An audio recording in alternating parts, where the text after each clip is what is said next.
Hello everyone, आज म हजुरहरूलाई घरमै कसरी मिठो मोमो बनाएर खाने भनेर देखाउँछु है त। हुन त हामी सबै नेपालीलाई मोमो बनाउन नआउने त कुरै हुँदैन, तर नि आज मेरो स्टाइलले बनाऊँ है त। मैले चिकन किमा लिएको छु, अनि चप बन्दा पियाज, हरियो खोर्सानी, अनि धनियाँको पात, जिरा धनियाँको पाउडर, नुन, अजिना।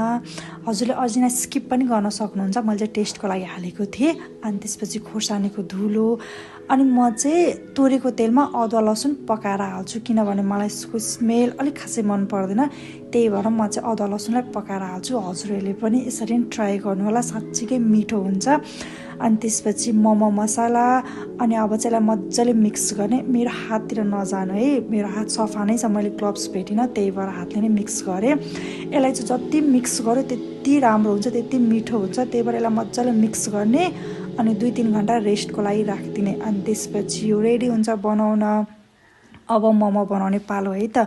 हजुरलाई म देखाउँछु कसरी बनाउने भने। यसरी ओभरल्याप गर्दै फोल्ड गर्दै बनाउने। मेरो नङले चाहिँ मलाई अप्ठ्यारो भइरहेको थियो कि, त्यही पनि म बनाएर चाहिँ देखाउँछु हजुरहरूलाई। यो नङले गर्दा चाहिँ मलाई गाह्रो भएर, नभए चाहिँ त्यस्तो पनि गाह्रो छैन बनाउनलाई, हजुर हेर्न सक्नुहुन्छ।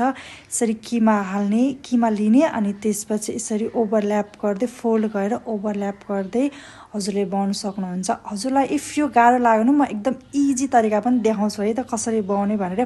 त्यसपछि चाहिँ नो एक्सक्युजेस, त्यो चाहिँ सबैलाई बनाउन आउँछ, हजुरहरूले पनि ट्राई गर्नु। यसरी किमा लिने, अनि त्यसपछि यसरी किमा लिएर यसरी ओभरल्याप गरेर फोल्ड गर्ने। हजुरहरूले हेर्न सक्नुहुन्छ, मजाले हेर्नु है, यो चाहिँ साँच्चीकै इजी छ। यसरी फोल्ड गर्ने, अनि त्यसपछि चाहिँ ट्विस्ट गरेर यसरी फोल्ड गरेपछि रेडी भयो। अब चाहिँ एक्सक्युजेस नगर्नु, हजुरहरूले पनि बनाएर खानु यसरी नै। फेरि म देखाउँछु तपाईँलाई। यसरी किमा लिने, यसरी टक्कसँगले फोल्ड गर्ने, अनि त्यसपछि यो रेडी भयो। अनि त्यसपछि अब स्टिम गर्ने पालो। यसलाई चाहिँ 20 मिनट जति स्टिम गर्ने मोमो। त्यसपछि हाम्रो मोमो चाहिँ रेडी हुन्छ। हेर्न सक्नुहुन्छ, हाम्रो मोमो चाहिँ रेडी भइसक्यो। अब चाहिँ खाने पालो है। अनि मोस्ट इम्पोर्टेन्ट कुरा, मोमोसँग चाहिँ अचार पनि एकदमै मिठो हुनुपर्छ, अनि बल्ल मोमोको टेस्ट आउँछ। हजुरहरू पनि ट्राई गर्नु। इफ हजुरलाई मनपर्छ भने लाइक सब्सक्राइब पनि गर्नु।